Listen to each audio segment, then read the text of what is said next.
வணக்கங்க.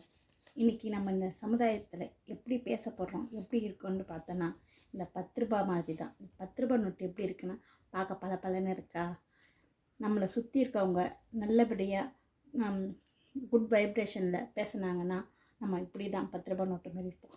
இல்லாட்டி பின்னாடி போயிட்டு இவன் நல்லவங்க இல்லை, இவன் சரியில்லை, இவன் இப்படி வளர்ந்துட்டானா, அவன் அப்படி வளர்ந்துட்டானான்னு பேசும்போது கசக்கி போட்ட 10 ரூபா மாரி ஆகிடுவாங்க.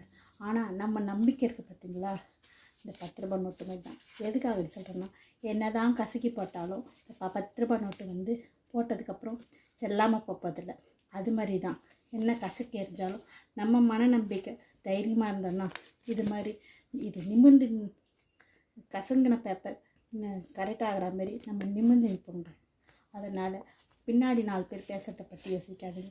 நம்ம என்ன நினைக்கிறோமோ, இந்த சமுதாயத்துக்கு நம்ம என்ன கொண்டு வரணும்னு நினைக்கிறோமோ அதை யோசித்து பேசுங்க, அதை யோசித்து பாருங்கள்.